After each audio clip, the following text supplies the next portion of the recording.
We're going to do one of the contemplations which we have learned, and without me saying them, and you choosing which one you like. And I'll just remind you which ones they were. The first one was a loving kindness contemplation, to be free of enmity, hurtfulness, of troubles of mind and body, and to be able to protect one's own happiness, and wishing the same for others. And as you can always do in a contemplation, you can choose one of those sentences, one of those ideas. You can use all of them. You can use two of them, whichever you like. Whichever you feel is most relevant to your inner life. Which one is really meaningful? If the mind says, I never have any enmity, well, then you have very little chance of contemplating upon it. If the mind says, yes, this is something that's bothering me, well, then the contemplation may be very fruitful. And then the other one, the 5 daily recollections, which is decay, disease, and death. All that is mindy and delightful will change and vanish, and one's own karma making. I pick one, use all, whichever. Whatever you think may be most fruitful to help with your own purification, your own inner happiness, your own smooth and harmonious passage through life. Choose the one that has the most meaning for you, and then look at it. And if you remember, we had an example yesterday in one of the questions. Was it yesterday or the day before? Can't remember. How contemplation is really done. It's an inner investigation, trying to stay with the subject, but getting an answer means a new question. It's an investigation into one's inner life. And it's an essential aspect of one's daily living. Most people do it sometimes anyway, without calling it contemplation. If they run up against a great deal of aggression, or they get very upset, or very anxious, very fearful, they do start looking inside and thinking, what is it? What's going on here? If one has any kind of insight, one realizes that it's happening within oneself. If one has no insight whatsoever, one thinks it's happening outside of oneself, and one has to respond in that way. This is an extreme. Not so many people are totally on that extreme if they are interested in meditation. Those that are not interested in meditation would be more apt to go to that extreme. Just be careful of that extreme. Look at it. Are you thinking it's someone else that's making you do something? It's that simple as that. Someone else, or a situation, or the circumstances. Is there anything that you think is making you do what you don't like doing? It's a very important question. So this investigation, we don't have to wait for anything unpleasant to happen. We don't have to wait until somebody becomes aggressive or starts abusing us, or we don't get at all what we want. We can do it now. And the more intensive we get to do it, the more pertinent the answers are, the smoother it will be to live. The less ego, the more joy. Very simple, isn't it? But not easy to do. The simplicity of the teaching is one of its great advantages. It's so simple to understand, but it's not easy to do. But for that reason, we need to have that inner investigation, and we will find new answers if we do it properly. We will always find a new sort of opening which shows us something which we haven't seen before. This, even if that, what we see, is not exactly what we want to see. It may not be a support system for our belief in our own goodness. It's still an occasion for joy. Whatever we see, whatever we learn, it's enriching for us, so we can be happy about it. If we start blaming ourselves, then of course it's not enriching, then it's debilitating. So we have to be careful. A spiritual path is a path of the middle way, no extremes. We have to a balancing act of understanding, investigation, interrogation, understanding, and no blame. And as long as we blame ourselves for anything, it's just as detrimental to the well-being of ourselves and others as if we were blaming someone else. Whoever we blame, it doesn't make anything work better. On the contrary, if we have found a negativity within us and then add blame to it, we've got two negativities. That's totally unnecessary. One is plenty. And we should always remember that. One negativity is enough. Just look at it and see it, and that's fine. So we're going to do this on our own, in any which way you can do it. If the mind wanders off to future wishes and hopes or past remembrances, bring it back. Let the past be where it belongs, in the past. And let the future be where it belongs, in the future, where it never happens. Just come back to this moment. This is a wonderful moment, if we stay in it. As long as we think about what we want to get out of it, it's no longer wonderful. It becomes very stressful. If I want to get something out of it, it's very stressful. But as long as I'm in it, it's wonderful. And that's the whole difference between being concentrated and discursive thinking. This is the one moment I can live in, and I can make it absolutely wonderful, not by fantasizing, by being with that one moment. I cannot recommend it enough. Try it over and over again. The human mind is geared towards doing the opposite, running all over the place, thinking of what it's going to do with what it's doing now. It's doing something now, it's meditating or contemplating. So that's going to be wonderful, going to show it to other people, or going to use it for one's profession, or going to talk about it at the next meeting, or whatever. It's not useful now, this minute. And that's really then a totally different experience.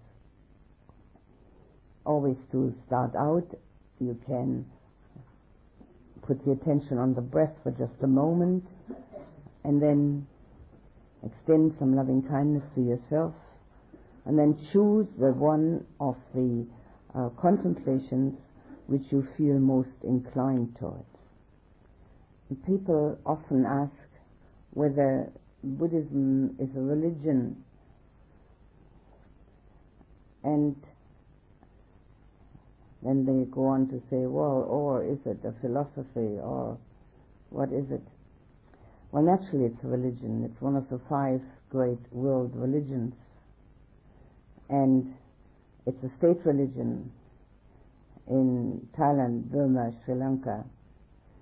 Used to be in state religion in Tibet and also in Kampuchea. And it has approximately 500 million people that are saying they're Buddhist. That's a religion they were either born into or the religion that they adopted. Most of them were born into it. But what we understand about religion is not quite what the Buddha had in mind.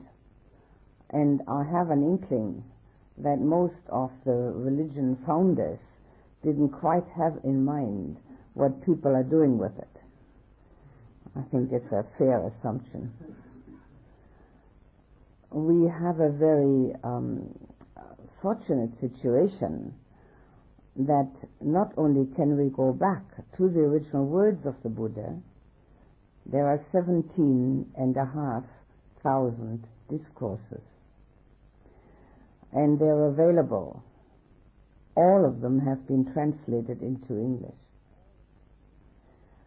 Some of them, the English is a bit antiquated, but it's English, so we can read it. We don't even have to learn a foreign language. They were originally written down in Pali. Pali is a derivative of Sanskrit. It's the language the Buddha is supposed to have spoken. It doesn't have an alphabet. The alphabet that was used was Sinhalese, the Ceylonese, the alphabet of the Sinhala language. And we also have it, of course, in Pali in our Roman letters. So we have a very fortunate situation there, going back to the original words, which isn't good enough yet either. Certainly it contains philosophical aspects. Why not? How could it help it? Anything we talk about which isn't exactly only about the weather would have some philosophical aspect to it. It contains psychology. Of course it does. Anything that has to do with the behavior of people has to contain psychology. And religion always has to do with the behavior of people. So we certainly have those 3 aspects. But the main purpose and the main content of the Buddha's teaching is a practice path.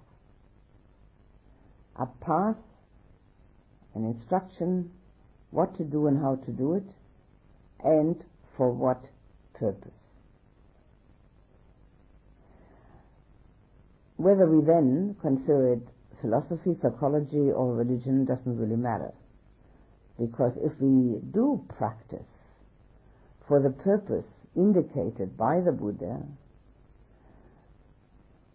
we know at the end what religion really means. And we also don't have to ask, because then we have it within.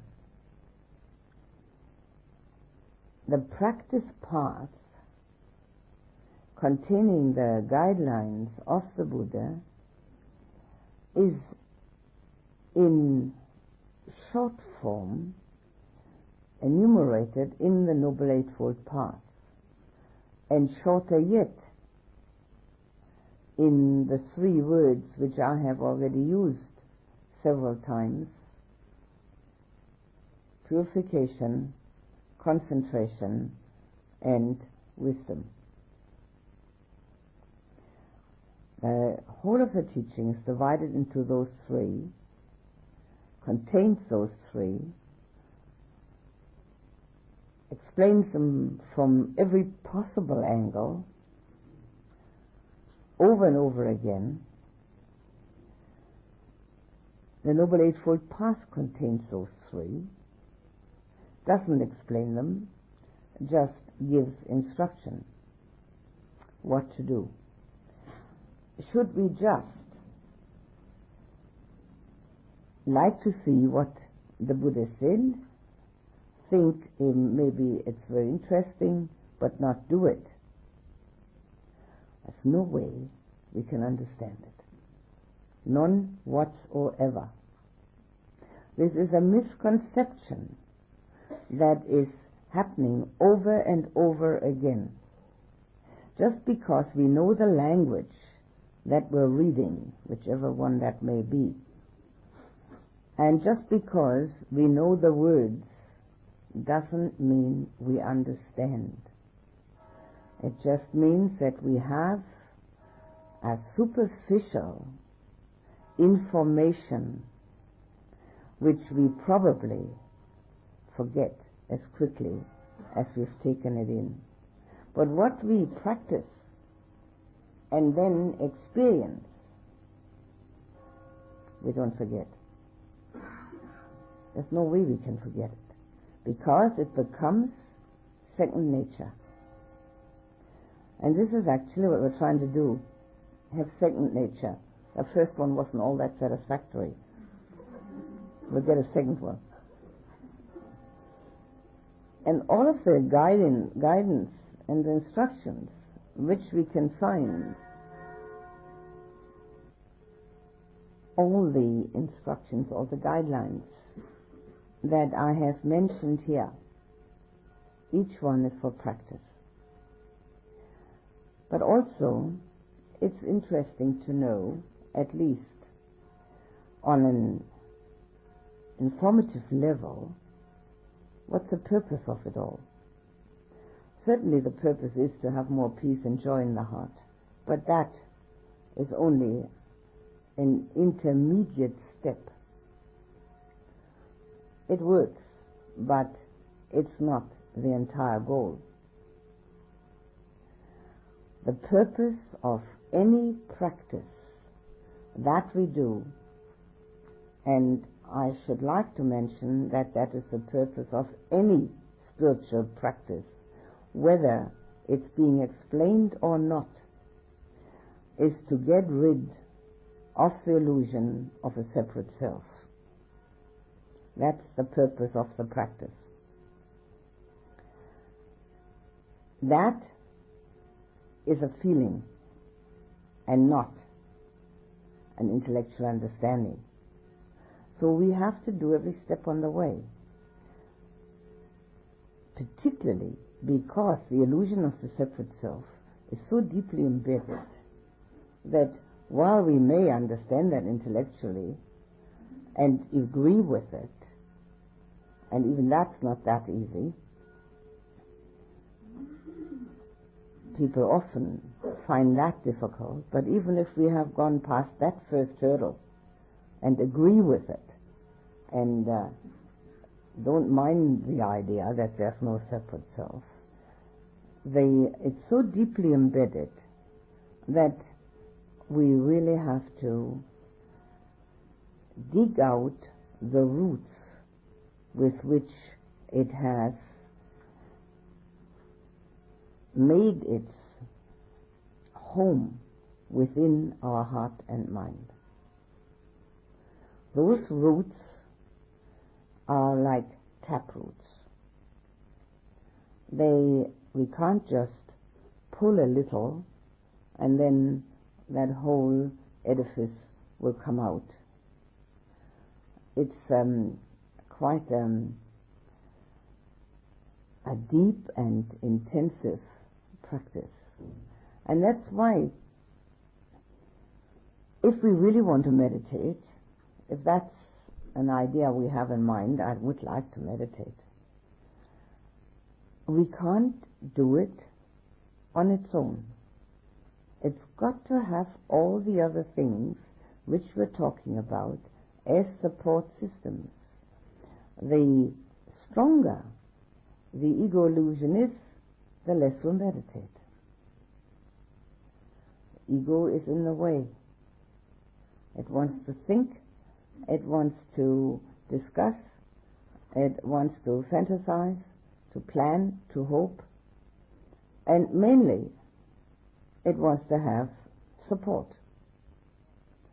It wants to know that it is in existence, and in existence as somebody special. The more of that we have within, the less we can meditate. Now that's also not a cause for sorrow, but it's a cause for investigation.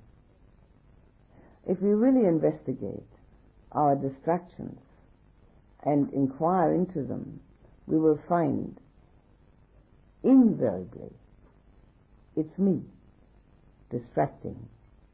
It's all it can be. What else? So we need to keep in mind actually what the purpose of the whole exercise is. The purpose of the exercise is to find out that we're living in an illusion. We're living with something which is creating havoc. The personality belief, the separate identity, creates havoc in the world. It sets brother against brother, nation against nation, children against parents. Nothing else can do it except that personality belief, the separate identity. If we can make that clear to ourselves, and people who have practiced some and have seen their own dukkha, and again the hate characters have it much easier there, know it. They know it for a fact. It's something which is obvious. But again, what's so obvious and what we know, we still can't do.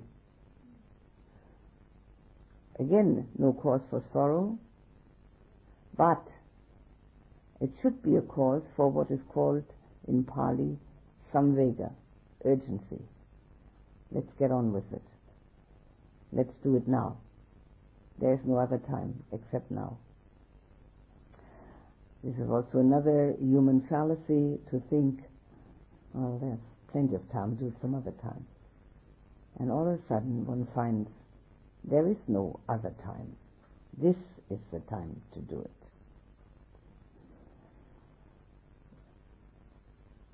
We have already spoken about one of the important facets of the teaching, mindfulness, and I like to come back to it once more because there is an aspect to it which also needs to be discussed and known. And to repeat and recapitulate. Mindfulness is knowing only. It's being attentive to oneself, to recognizing what's going within. Contemplation helps, meditation helps. There are 4 foundations that we can use.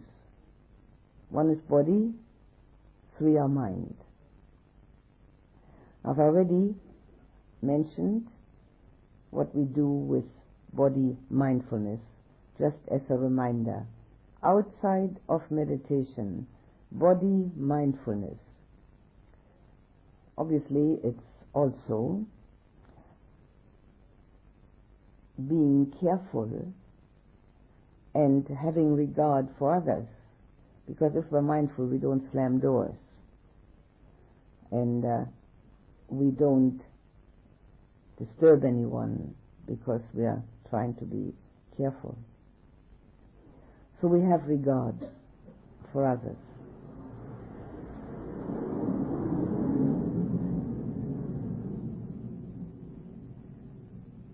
But it's far more than that. Mindfulness of the body, as I mentioned, is purification, because we are really focused on something which cannot create hate or greed. We are in the moment. We're learning to be here now. And with that, we also can become aware of the fact, which is the very first insight. The first insight which leads to total liberation. Namely, when we watch the body, what it's doing, we cannot help but become aware of the fact that the mind is telling it to do it. That there are two, mind and body, and that mind is the master and body is the servant. And while sometimes, if there is some sickness or other inability in the body, the mind might tell the body something and it can't do it. Well, that happens with all servants.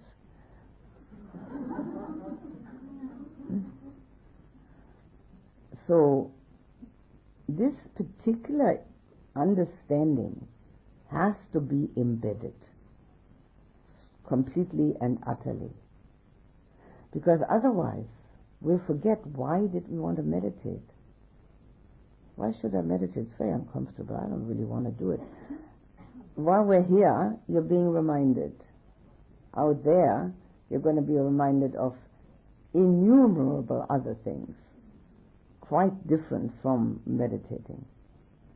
But if we are completely clear that mind is the master and body is the servant, then we have at least a handle on it.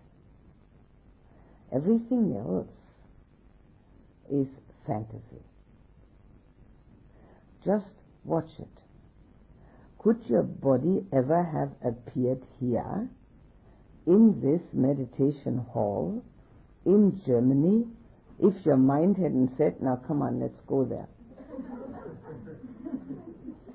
And then the mind might even have said, oh, it's so far. And then the mind said, well, it's all right. I want to see Germany anyway. And then the mind said, oh, it's so expensive. And I said, it's all right, I have a little bit saved. So it's been discussing it. And finally, it's been quite clear. Okay, let's go. So then the body appeared. Don't have to go any further than that. But, so that's easily forgotten. Walking, sitting, standing, putting one's clothes on, going to the toilet, whatever it may be, the mind is in charge. And the mind is in charge of whatever we do. It also reacts to the body, of course. And sometimes it reacts very unfortunately. Well, we can watch that. It's the first step into insight, knowing that there are two which are interacting, depend upon each other, but there's one which is the boss of the whole situation.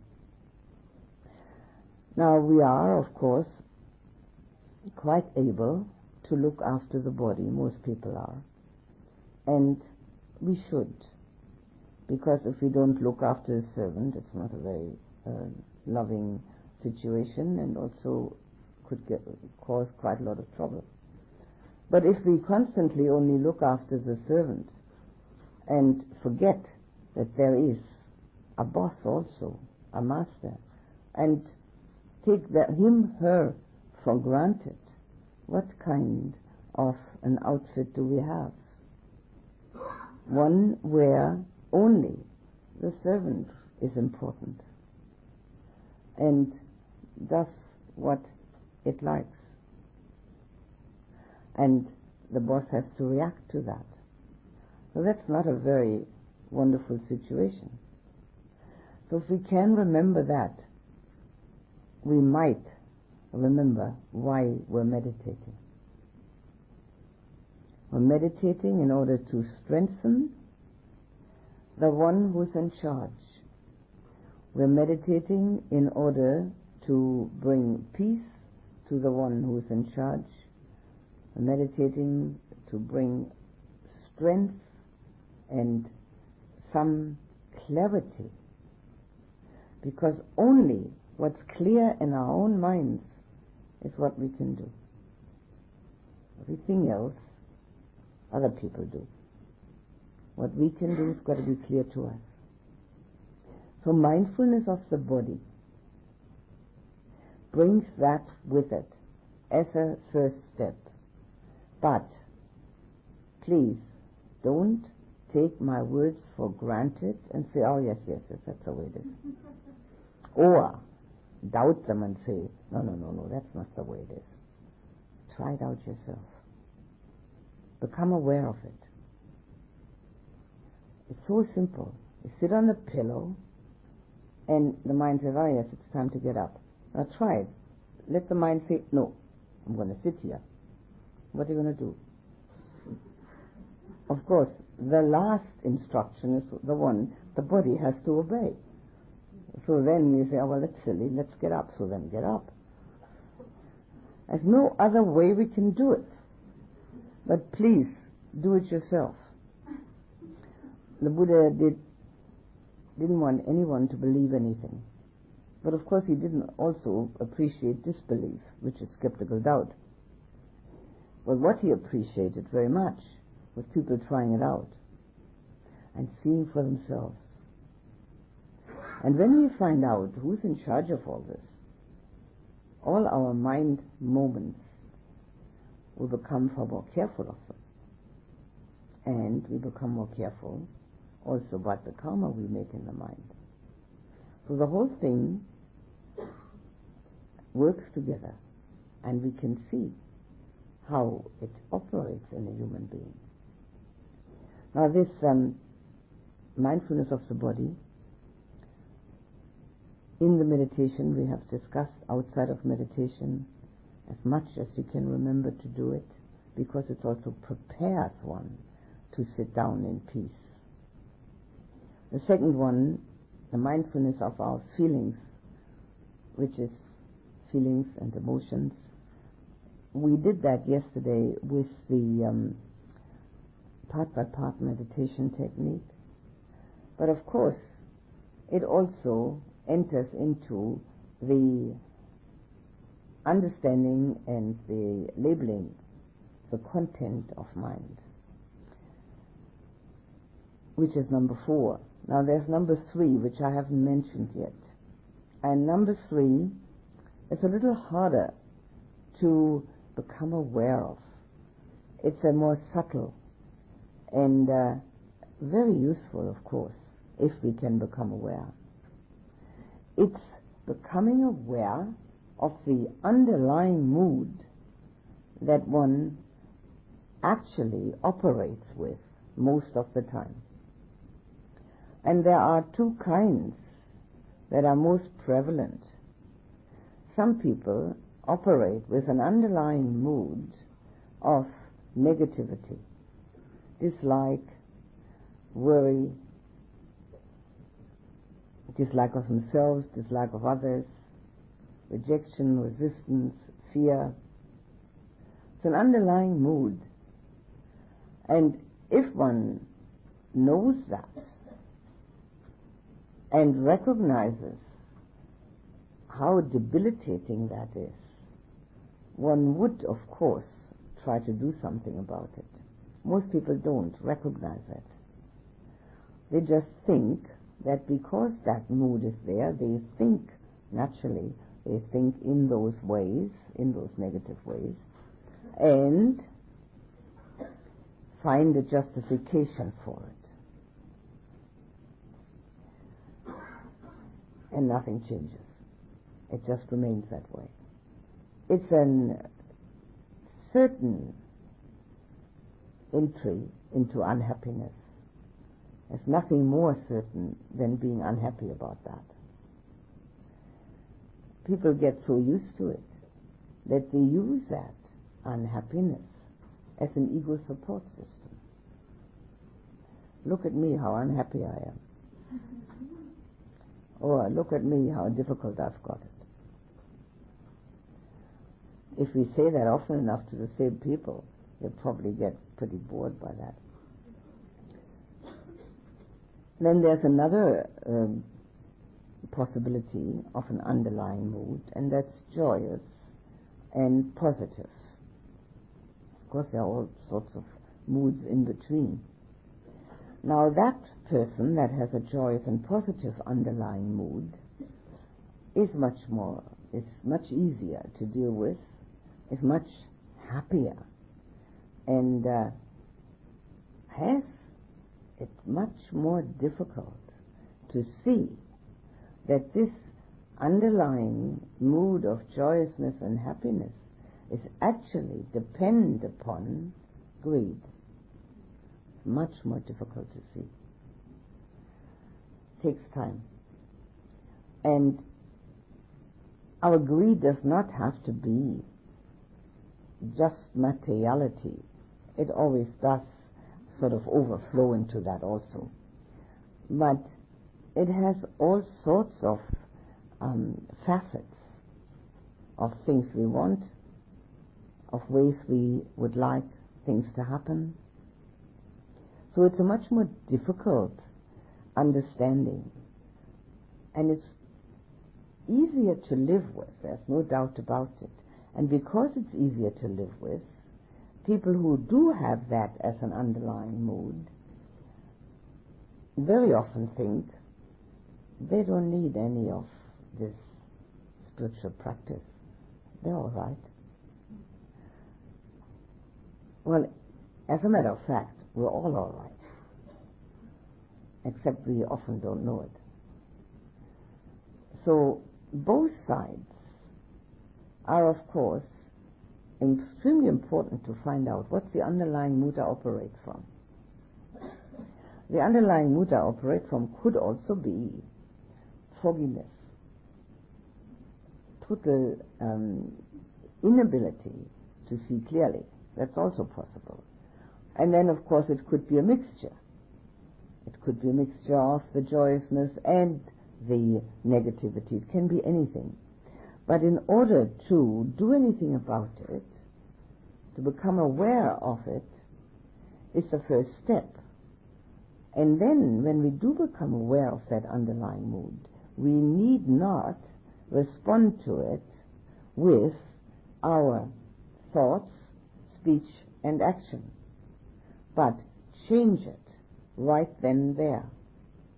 If it's negative, obviously, we want to change it into positive. If it's joyous, we want to make sure that it isn't connected to wanting. It always is, unless we have found the inner joy. So if it's connected to wanting, we can try to let go. It's not easy. But to find the underlying mood, the third foundation of mindfulness, can be extremely helpful to get a better understanding of what makes me tick. Why do I respond in the same way over and over again? Our pre-programmed responses. Press the same button and you get the same printout. And one of these days we might get bored with that. Most people don't even know that it's happening, so they don't have a chance to get bored with it. But when we become mindful, we may see it. And then there's no reason to blame oneself. The only possible useful response is to smile at oneself. It's the only useful response. Smiling at all the things that one has done, thought, said and done automatically, without knowing that one is doing them. This third foundation of mindfulness is far more difficult than watching one step or watching sitting down, but it can be tried. There's no reason why one can't try it. And the fourth foundation of mindfulness is the one that will help us most. in our endeavors for purification of heart and mind. Mindfulness as such is already a purification system, but the fourth one is the one in which we are able to name what's going on, where we label. So here it concerns very much the labeling and knowing of content of thought and content of emotion. In that very famous discourse of the Buddha about the foundations of mindfulness, he mentions a number of things which we could use as labels. Now this concerns daily life. In meditation, it probably would take too much time to try and remember. But in daily life, we should. And in meditation, the label is strictly a learning experience. It doesn't have to be a correct label, just a label, because the thought collapses when we are the one who's observing it, and then we can substitute with attention on the meditation subject. But in daily life, the labeling can be more exact, and there are obviously negative and positive contents of mind. And the negative contents of mind, the Buddha has named and enumerated as the 5 hindrances, which I have briefly mentioned before, but would like to detail now. That's the negative part. There are positive aspects in the mind, obviously.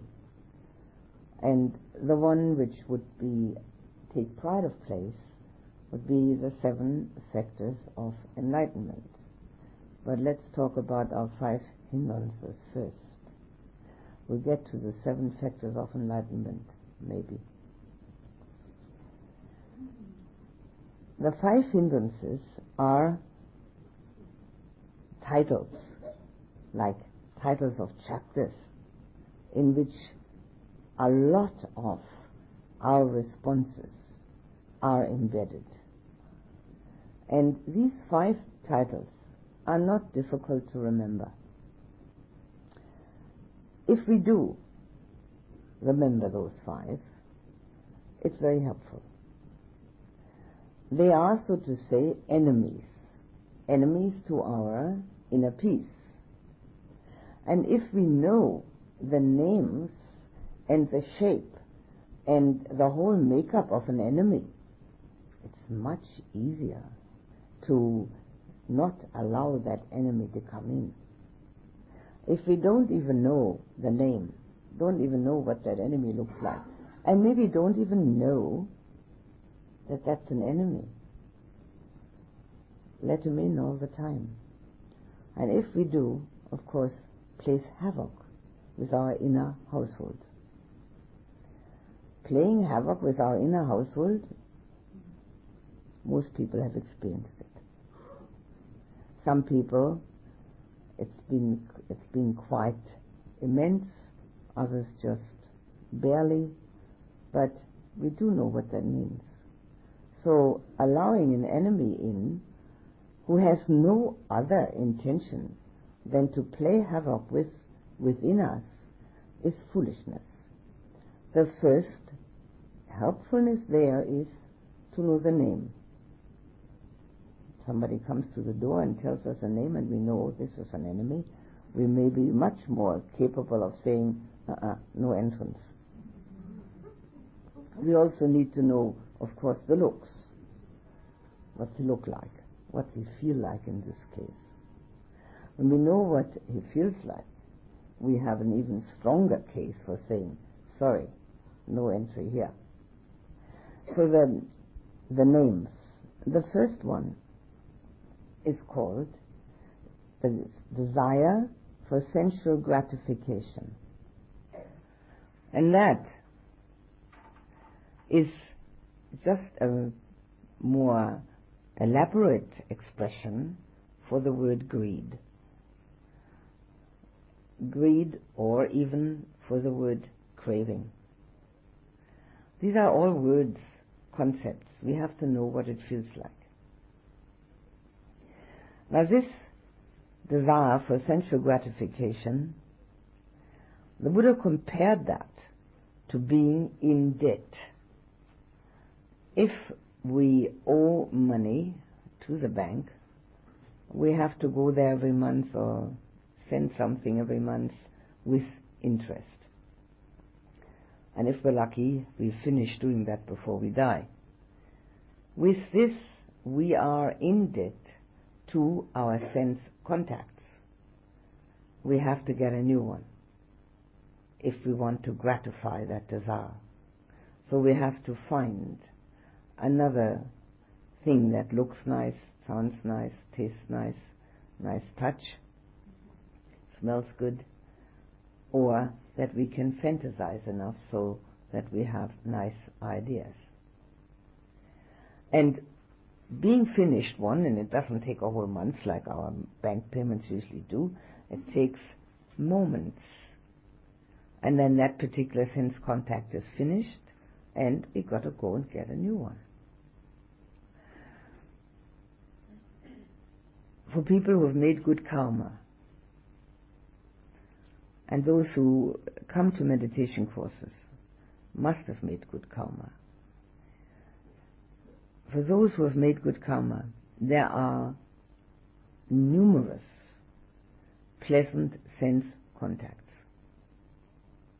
And because of the fact, if one has that nature that is joyous and happy, and is based therefore on getting the pleasant sense contact, it's very difficult to see.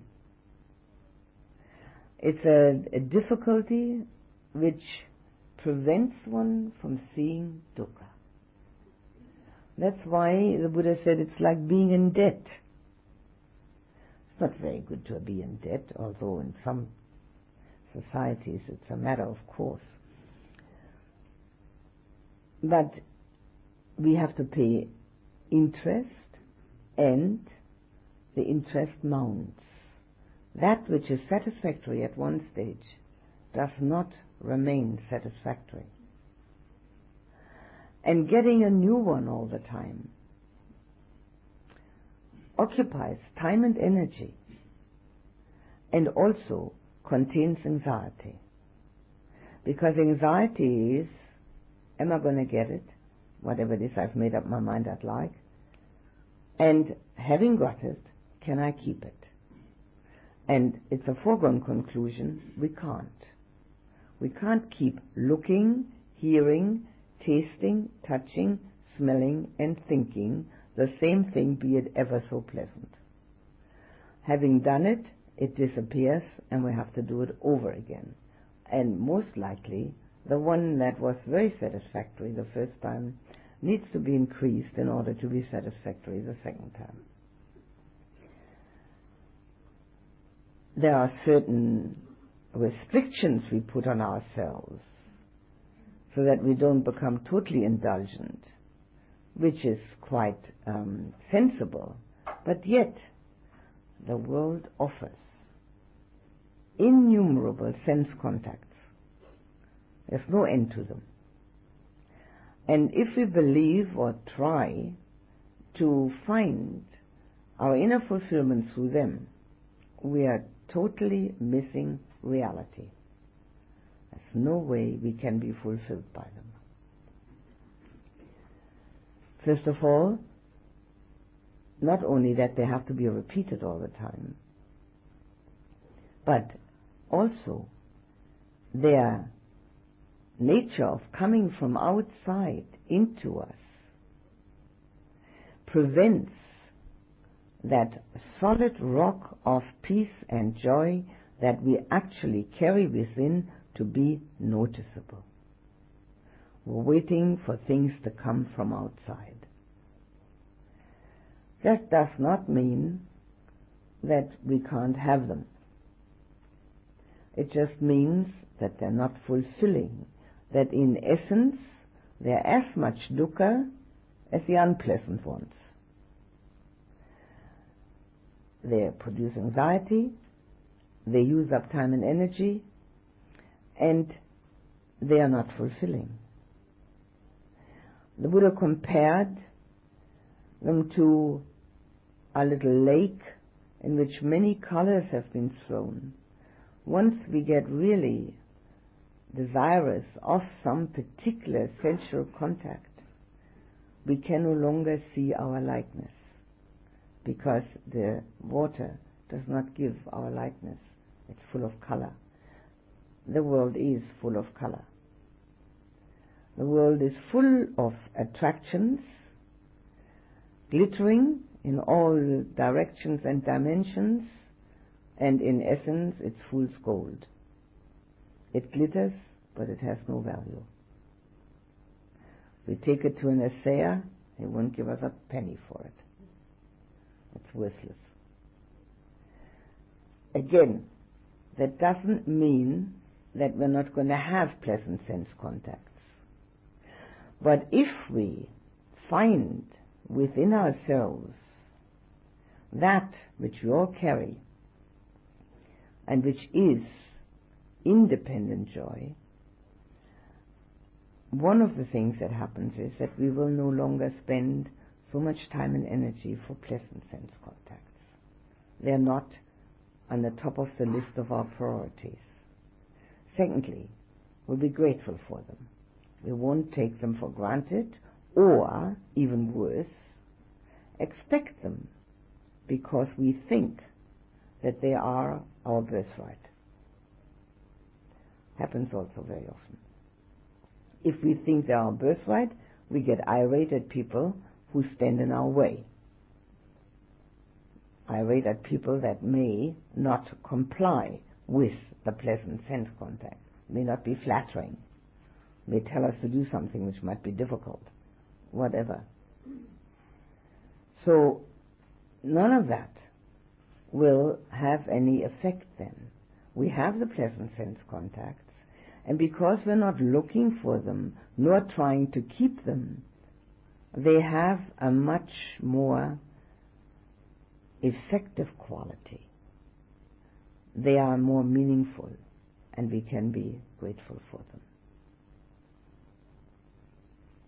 One of the remedies that the Buddha prescribed, if we really would like to diminish our search for pleasant sense contacts, is that if there's something that we particularly want,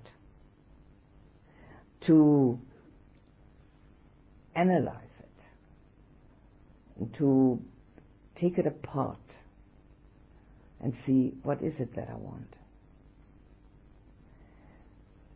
This is one way of dealing with it. The best way to deal with it is through finding a higher happiness. And that we'll discuss when I talk about the ways of the meditative absorption.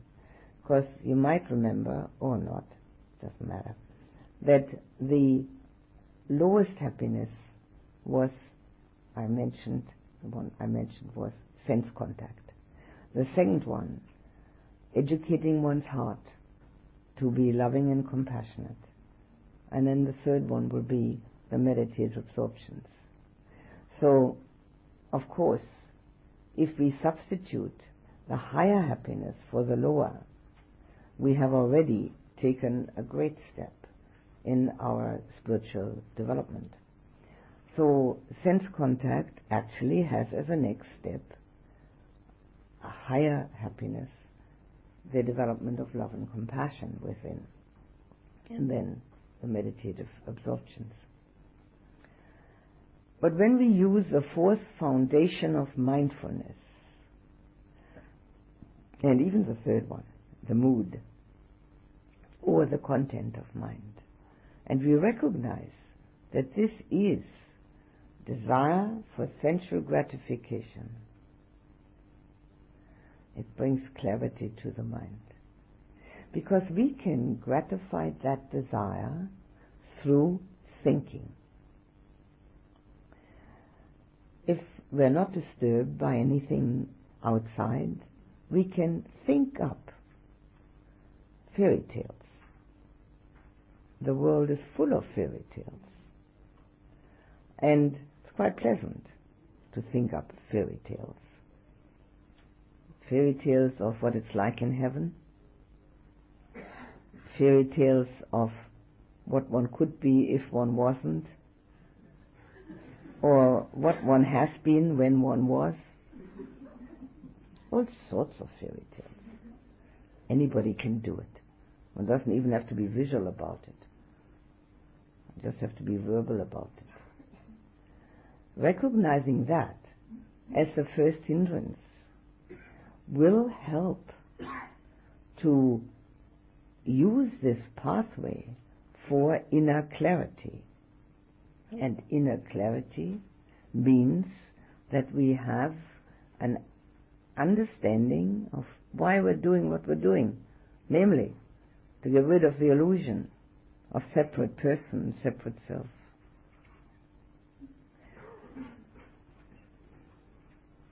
So as with mindfulness of the content of mind, this may very well be the most difficult one to pin down. The desire for sensual gratification.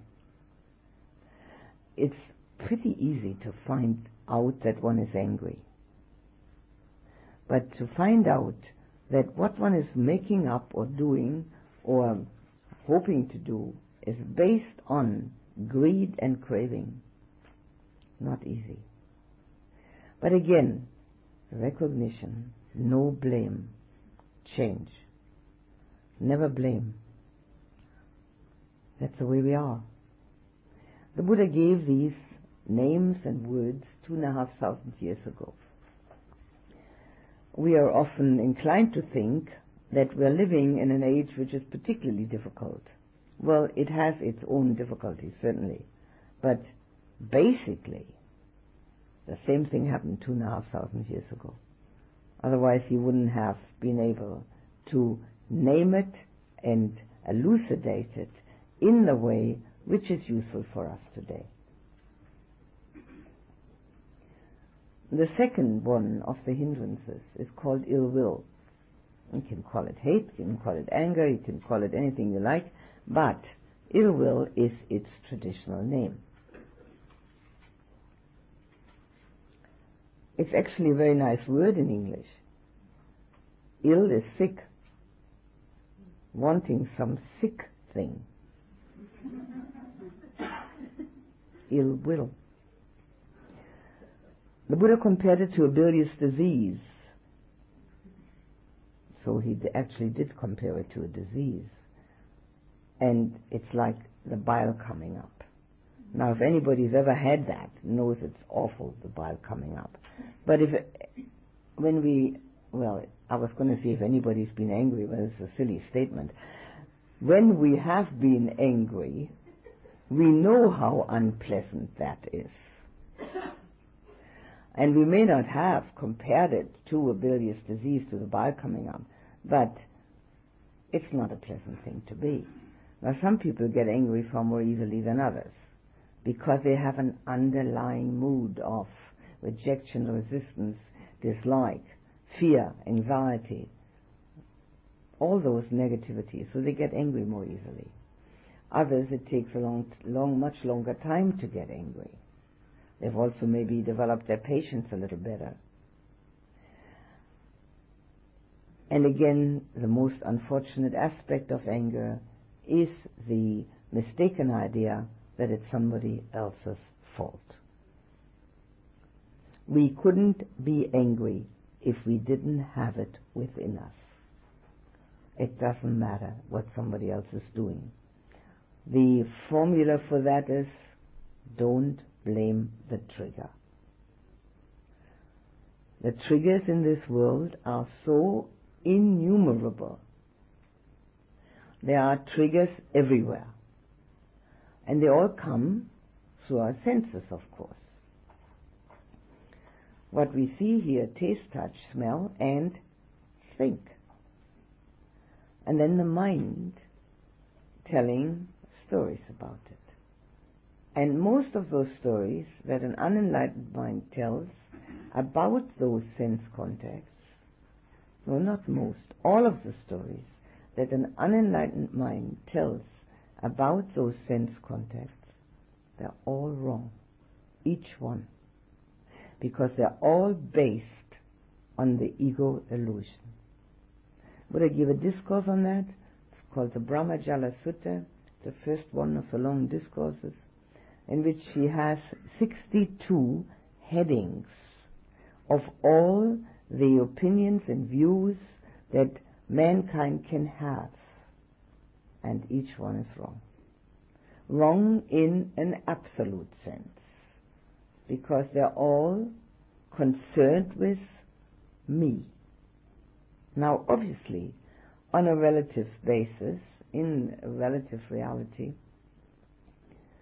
we have to deal with our own views and opinions, but we should do it carefully. We shouldn't believe them absolutely.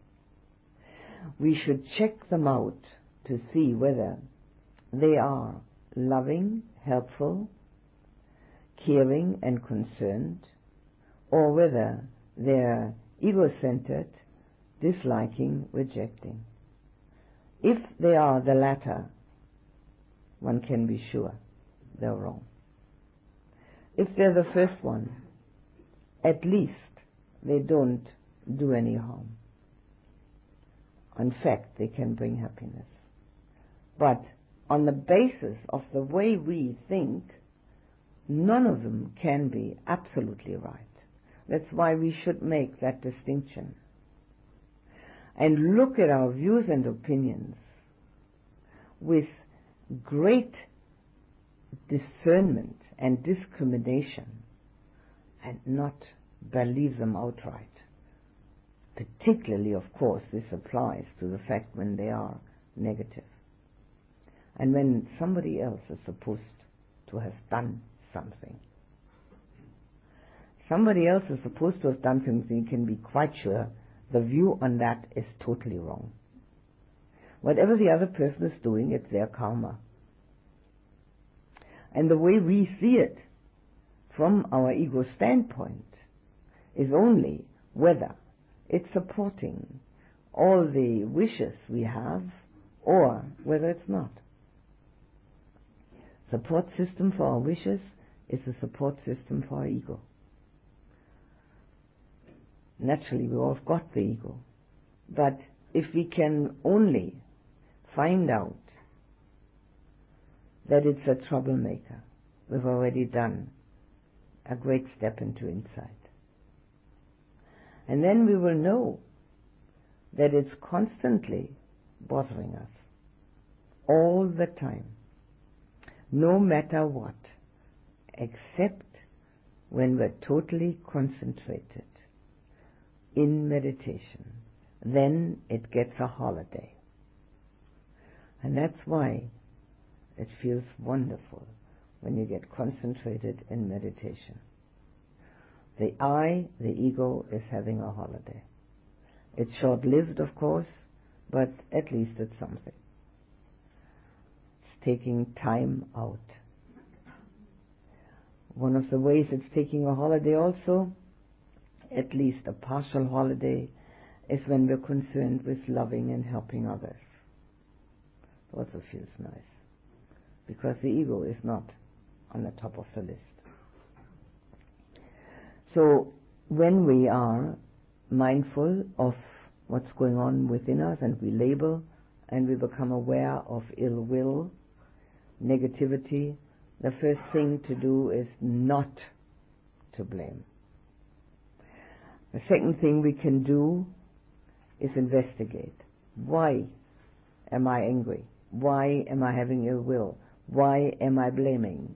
Why am I resisting? Why am I not caring and loving and accepting? Love and care go together with acceptance. All these things happen to everyone. It's a great boon if we look into it. in that fourth foundation of mindfulness, the Buddha gives all these hindrances by name and in detail, so that we can really see what's going on within. He compared anger with a little lake in which the water is extremely hot, and so it's boiling and churning. We do get hot with anger. Some people get quite red in the face. And so again, if we have a little lake and we want to look and see our likeness and it's boiling and churning, we can't see it. Once we're really full-blown angry, it's very difficult to see anything except the anger. One of the things which is helpful is not to allow to become fully blown angry. It takes a fair bit of practice. It doesn't come by itself. Suppression doesn't help at all. Recognition and change helps. Some people, of course, as I said, have more patience. It takes a little longer for them to get angry. But we know all know how unpleasant it is. The antidotes for the anger given by the Buddha are the loving-kindness meditation, which we have been doing, and of course also our daily activity of trying to arouse love and compassion for whoever is in front of us, be they ever so unpleasant or silly or stupid or whatever they may be. It doesn't matter. Mindfulness does not judge. Love does not judge. Mindfulness is just attentive, and love is just warm and giving. The judgmental attitude that we are very much imbued with is something which creates the division between us, the separation. And none of that helps us to love and to be at peace. The division and the separation is only an ego support. That's all it is. I'm here, and that's me. And everybody else is somewhere else. So judgment is not helpful. So these are the antidotes that the Buddha gave for the anger. But again, the more we purify heart and mind, the more lovingness we can establish within without any causes, and the more we are able to concentrate and get into what are called the meditative absorptions, the easier it is to really get rid of anger completely. We really need a lot of insight. A lot of insight which shows itself in what are called the past moments, which means that we have a personal experience that there is nobody sitting within. Having that personal experience of nobody sitting within, and having it more than once, will eventually eliminate anger. But we don't have to worry about the elimination of anger. What we can do is, first of all, recognize it when it wants to enter and not allow it to come in, because it makes everyone that's concerned unhappy. There's enough unhappiness in the world, we don't have to add to it. We should start to take responsibility, not just for ourselves, but for our surroundings. To create happiness in the world is not fantasy. To create happiness in the world means creating happiness within. And as we create happiness within, there's a way that it can come out.